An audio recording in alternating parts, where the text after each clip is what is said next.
Alright, hey, yeah, you guys said that.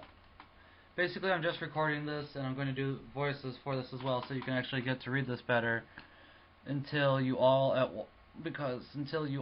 once send me your email address because I've only gotten 3 and until I get all of them, I don't really see any point in sending this to individuals. So instead, I'm trying a different plan. So we're going to redo the first episode, and we're also going to do the second episode all in one. So yeah, basically, just I'll do voices for everything. I like to do voices, man. They're fun, and you just read along. Intro. Open with the TTGL opening for the first episode with the name of the web show at the end. After credits, TTGL asks narrator begins talking with parts of TTGL episode 7 in the background. Narrator. This is the story of a man who is yet to learn his destiny. Recently, Kamina and Simon have been engaged in combat, and the Gurren Lagann Brigade has been formed, and others whom have captured gunmen have come to fight as well. As they are about to engage the enemy, change background to a strange purplish light like a teleporter. Light surrounded them, and they were hurled through a strange, funny-looking teleporter where they have arrived in a room with one other person.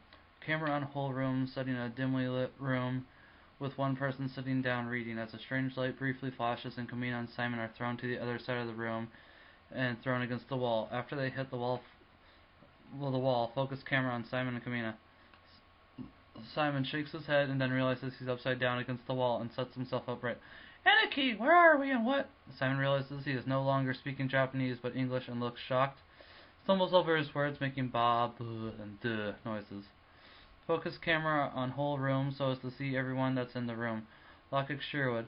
The person in the chair looks up from his book that he is reading. He has an aura of importance around him as Simon and Kamina notice him and try to back up, but are already against the wall. The person has hair over one of his eyes and bags underneath them. He is shaven and wearing a vest with a nice shirt underneath and wearing a pair of jeans. He is wearing nothing upon his feet. He then stands up and bows to Kamina and Simon. Hello and welcome, Simon and Kamina. Kamina mouths a few words before speaking, then shakes his head violently. Who the hell are you? How do you know our names, and what kind of trickery have you done to us? Kamina pushes himself up off the ground. Laka Sherwood. Oh yes, how rude of me. I must apologize. He walks over to Simon and Kamina as he continues talking. My name is Logic Sherwood. He offers his hand to Kamina to help him up and then help Simon up afterwards, offering a seat to both of them. They stay standing and Logic shrugs. But I have played no tricky to either of you. I have simply teleported you to the real world. Simon, you have been here before. You should remember that you could speak English here. Simon's face lights up as he remembers, and Kamina looks at Simon with a puzzled look on his face. Camera stays on all of them, but is more focused upon Simon now. Simon. Ah, so that's what here is called. I was only here so briefly. I thought it was a dream. Kamina. What? Bleh. Sorry. What? How did you get here before then? Simon. Well, one time I was digging and it was the furthest I've ever dug before. This happened a while before we found Lagann. He takes the seat and puts his hands to his face, thinking.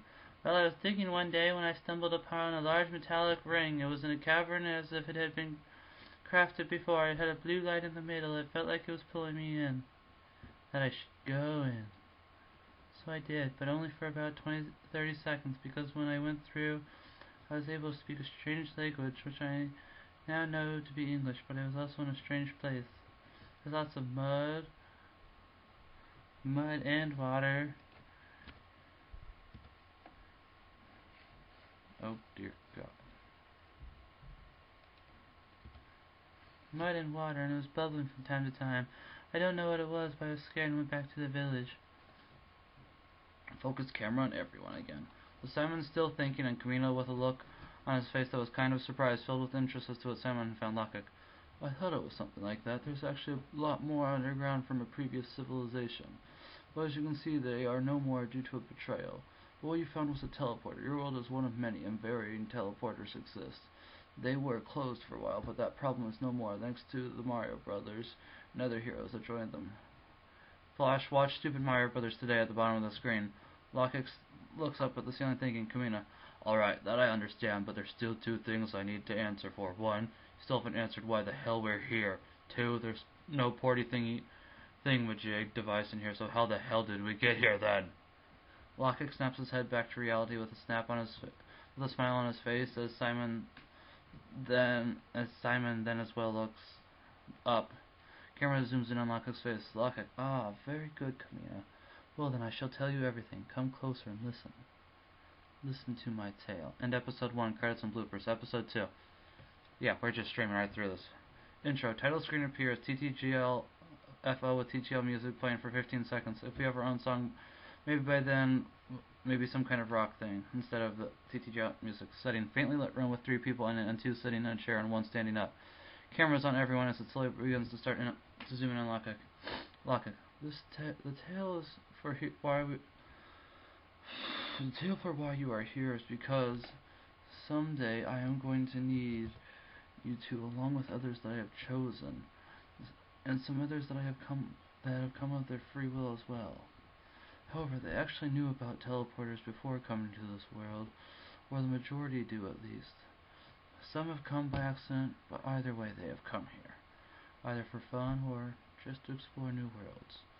But you asked how you came here, not for any of this trivial blabbering. Camina snorts impatiently as Simon looks on his interest. The camera is still focused on Lockheed, but zooms out a bit. Lockheed, well, I brought you here. I can teleport people, but not all that often. It requires a lot of energy when I teleport someone aside from myself. I can do that when I choose to. You've come by my bidding, but my guess is you figured that part out. He chuckles a little. Camera focuses on SNK Simon. Right, but why? Camina, we are kind of in the middle of something, you know. Simon and Camina sound exasperated. Camera focuses on all of them as Lockheed holds his hand to silence them so he can continue on. Lockheed, don't worry about that.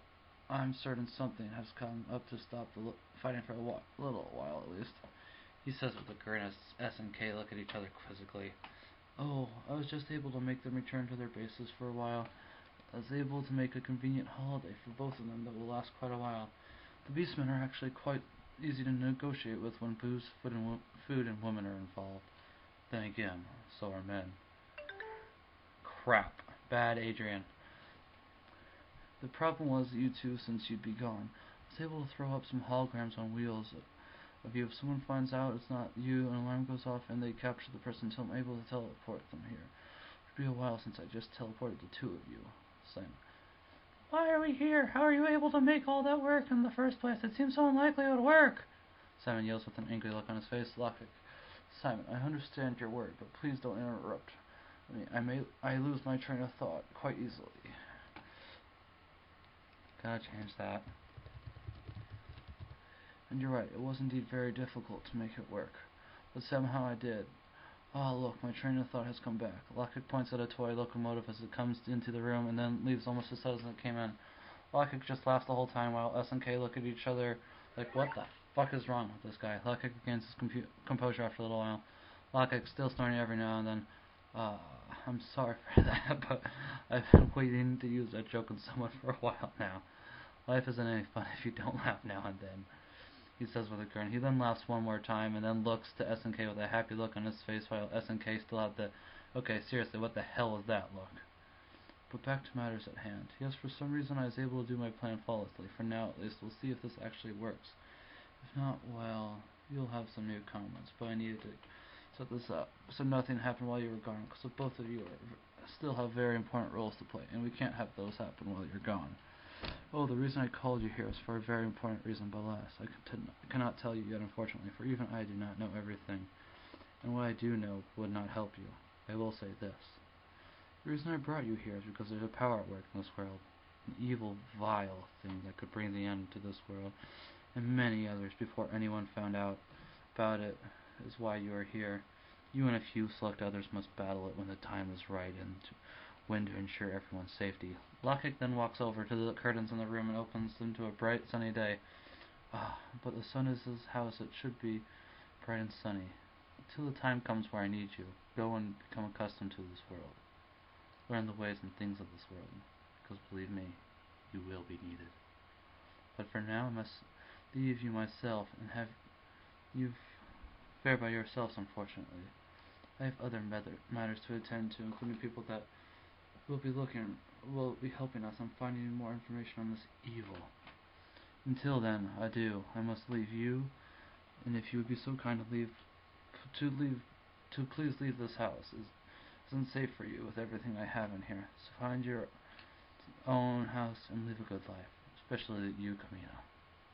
Lagann disappears as SNK look at each other. Kamina. A little strange, wouldn't you say, bro? Simon. He is, but I feel like we can trust him. Kamina. Well, I believe you, Simon. But let's go for now. Find out about this house thing he was talking about. End episode 2. Alright, that's it.